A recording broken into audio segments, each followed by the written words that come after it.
I really enjoy what you can do with physical modeling synthesis. That's why I was really excited when reFX reached out to me and asked if I want to showcase their new physical modeling synth, Rippler.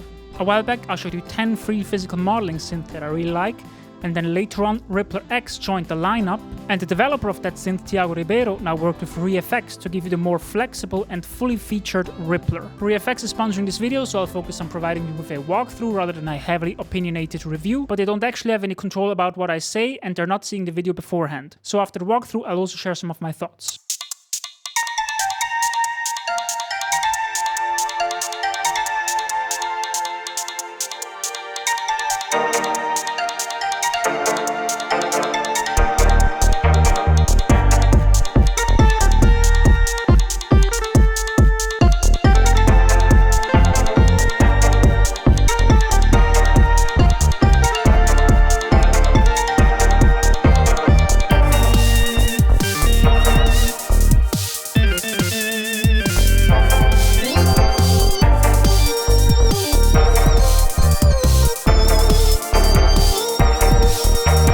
Up here you can navigate through different pages. Library is where you can find presets. Next up you can access the synth controls, the effects. You have a modulation matrix, an arpeggiator, and some system controls like your velocity curve and tuning. First I want to focus on the synthesizer page. Let's start by looking at one of these resonators, as this is probably where you're going to be spending the most time. These lines here showcase the harmonics that you're exciting in this physical modeling synth. They're defined from the 12 different models you can access from the drop-down menu right here, and you can also globally shape them with these controls down here. Currently we have the string model loaded.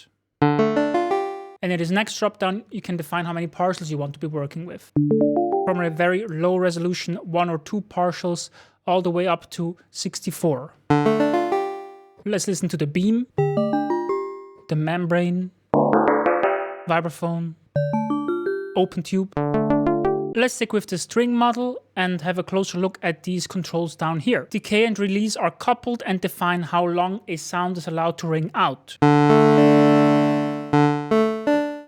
Double-clicking will return them to their initial state. Material controls how fast the different partials decay. If we turn it down, the higher-end partials will decay faster than the lower-end ones, giving you a more muted sound. And we can also do the opposite. Hit changes kind of randomly which partials are boosted and which ones are lowered, kind of as if you're plucking a guitar string in different positions.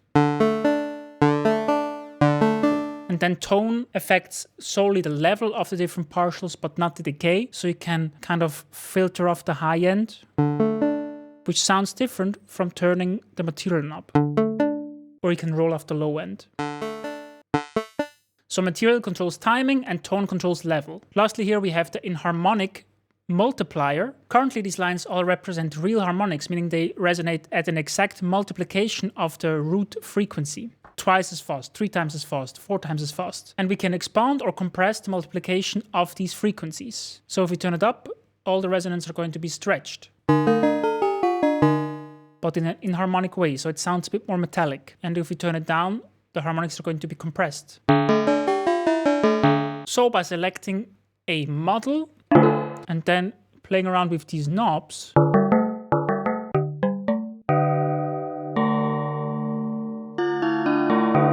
you'll be able to create a vast range of sounds very quickly.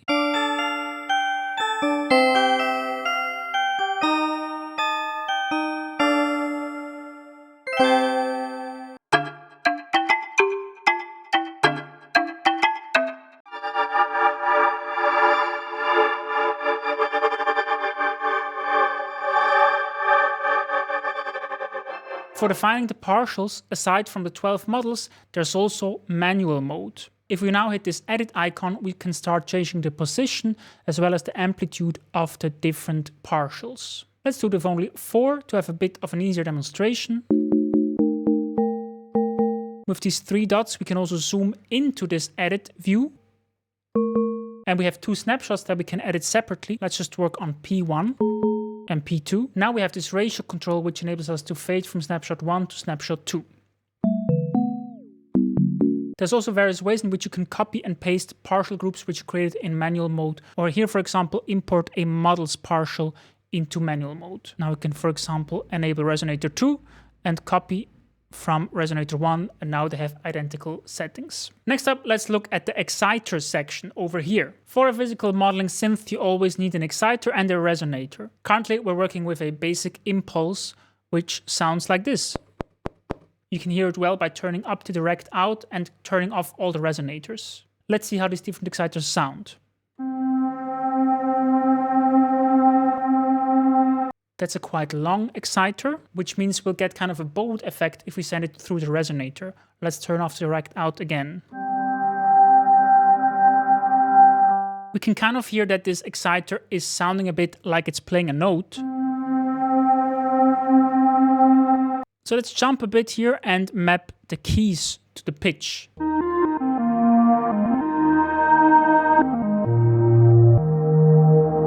Let's hear a different exciter. Using a different exciter will mostly affect the attack of the sound in the end. But if you, for example, have an exciter with a lot of low end, it will also mostly excite the low and the resonators. You can also excite the resonator with this noise generator.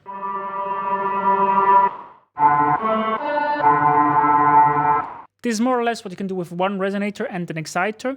But there is two resonators right here. And you can select if they should be processed in parallel or in series. Parallel is probably the more obvious way to think about it, so let's start with that. R1 plus R2, and now we just have two different resonators that we can separately excite with the same exciter. Now we can use the level controls on the sides to define how loud each of those are, and there's also a balance control right here. You can also run the two resonators in series though, and you'll get some pretty interesting sounds out of this. Now, the exciter goes into Resonator 1 and the output from Resonator 1 goes into Resonator 2. And if you turn up this strength control here, they will actually feed back into each other and make the sound sometimes interesting and sometimes just kill it.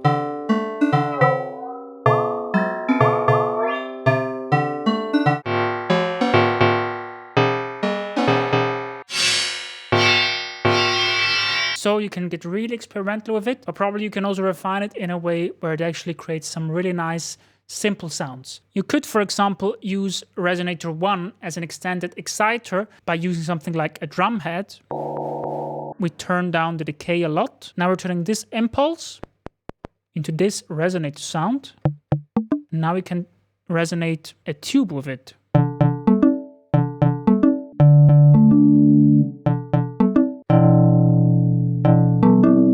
Aside from the two resonators down here, you'll also find two oscillators that you can layer with the sound. You can select different wave shapes for those. And then you have two filters that you can also either run in series or parallel, and you can select which sound sources are affected by which filter. For example, we can just filter the oscillators right here.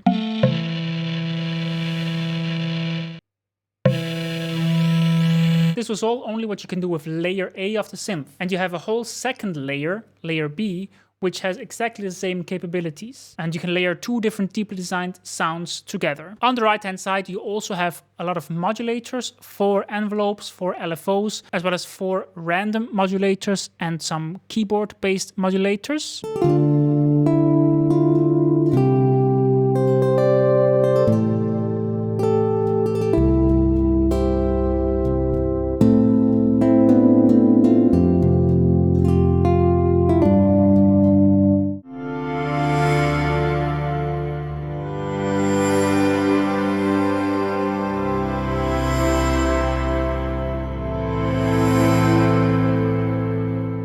Let's actually see what we can create. Let's make something that is really playable, really dynamic. For example, so far we haven't introduced any velocity sensitivity, but we can of course just drag this to the volume of the Resonator 1. And now we have our keyboard velocity controlling the volume. But we can be more creative. We can also map it to the material. So softer playing will excite the higher harmonics less, and louder playing will excite it more. That's maybe a bit overkill though. Let's turn up the decay a bit. And now maybe we want to introduce a more prominent attack, but we still want this nice tail of the decay.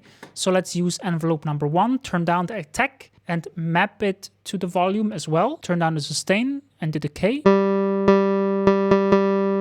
Now we could introduce a little bit of randomness to many parameters to make it feel like an alive instrument. For example, the tone right here, but a lot more subtle. But we could have a lot of randomness with the hit position.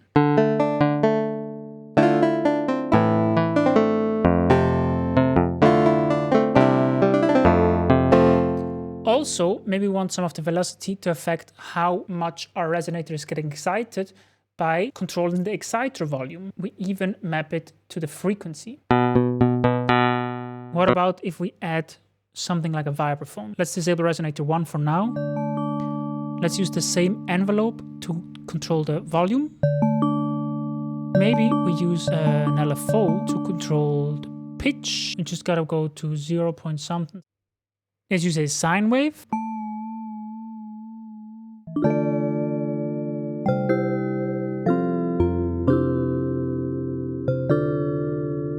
And let's use a random generator for the hit. The one down here changes with every key hit, and this one moves continually. Let's lay resonator 1 in.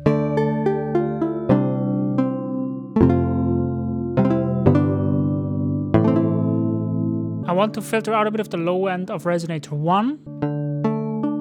Now let's see how we can transform that sound on the effects tab. What about the stereoizer? I want a compressor, maybe a chorus, definitely a reverb.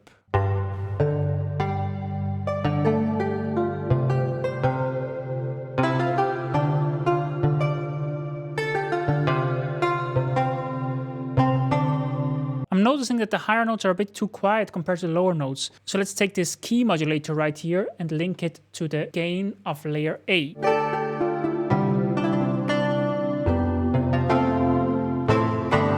That feels a lot nicer to play, honestly. On the mod page, we now have an overview of all the modulations, and then we also have an arpeggiator.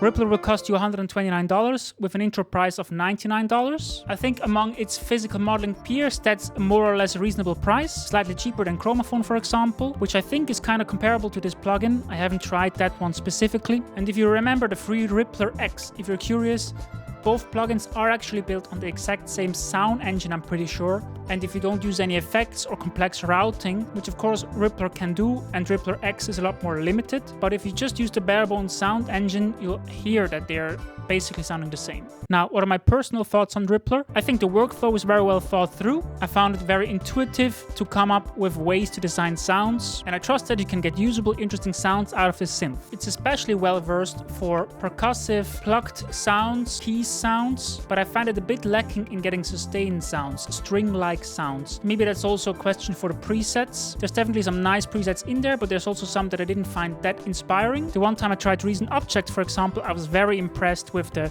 trumpets, saxophones, strings that you could get out of it, and they were incredibly realistic sounding, in my memory at least. And with Rippler, all of the sounds that I managed to come up with, but also most of the presets, they're not really that well suited for replacing real acoustic instruments. They're just in general nice, organic sounds. reFX also told me that there's a lot more presets to come in the future, so I expect I'll find some more sounds I like. And considering the price, the workflow of the synth, the sounds you can get out of it, it is kind of standing on its own, maybe next to Chromaphone. That's it from me. Thank you very much reFX for sponsoring this video. If you liked the video, leave a like and subscribe, and let me know in the comments what physical modeling synths I should check out next, some that maybe weren't on my radar yet that I didn't mention in this video. I also have a Discord that you could join. That's it. Bye!